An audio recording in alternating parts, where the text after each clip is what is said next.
Well, as you get the kids ready for that morning bus stop tomorrow, make sure the youngest of the youngsters have the light jackets. Still going to be kind of cool out there for the morning ride, but by the afternoon drop off, it's going to be short sleeves in the water. You'll notice temperatures dipping down into the upper 50s once again for the morning start on Tuesday, but Tuesday afternoon a few degrees warmer as we top things out in the mid 80s, even a few neighborhoods sneaking up into the upper 80s for tomorrow. You'll notice though clear skies in the forecast once again, so plenty of sunshine. Don't forget the sunglasses too for after school practices for them. You'll notice that this blue line is where we should be this time of year. That is 59 degrees for that average low temperature. We're going to be pretty close to that for the next few mornings, Tuesday, Wednesday, and Thursday, rather right on it or within a degree of it. But you'll notice this warming trend as we head into the weekend. And before we get too warm, we're going to see a stop to that thanks to a cold front that's going to be working into the area on Sunday. So in the meantime, high pressure ridge is situated just towards our west. We've got an area of low pressure moving into the west coast as well. So that's going to help gradually push this ridge off towards the east, but it's going to be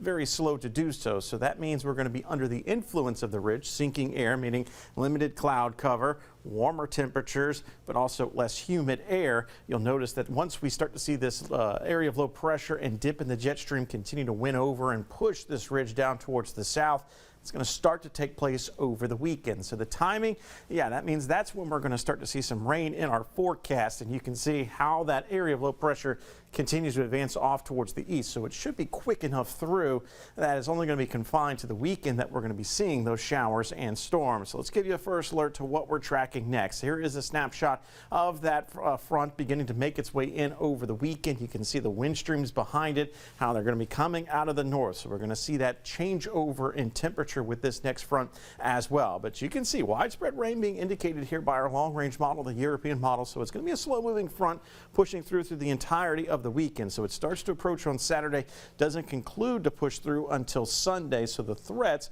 we're going to look for manageable rainfall amounts. I think most of us are going to pick up probably less than 1/4 of an inch of rainfall, but there's still some uncertainty as to whether we could see a couple of strong, possibly severe storms embedded within this line as it makes its way through. In terms of the temperature change, we're expecting about a 5 to 10 degree drop for both highs and lows with this next front as it moves through. So again, right around 1/4 of an inch or less, we think around the area on average. You can see higher amounts expected to be taking place north of the area, lower amounts as you go farther towards the coast this time around.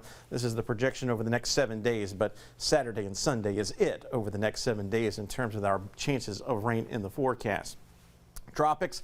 Western half of the Atlantic basin is quiet. Eastern half, we've got another tropical storm. This is Tropical Storm Lorenzo. You can see it way out here in the eastern Atlantic, and it's already starting its turn up towards the north. So this is going to stay in the eastern half of the Atlantic. National Hurricane Center says no other additional tropical cyclone formation expected within the next 5 to 7 days. But you can see we're making our way through the list. You kind of probably slept through Karen. That happened late last week and was only around for about 24 hours as a subtropical storm.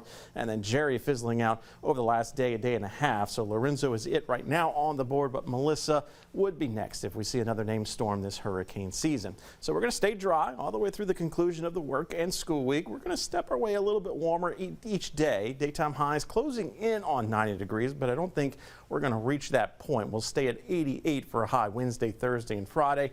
And then the front moves in over the weekend. Right now we've got rain chances at 40%, but that could come up depending on what day we really pinpoint the best opportunity of rain to occur as that front moves through. And there you see the drop off in temperature, expecting it as we head into the early part of next week.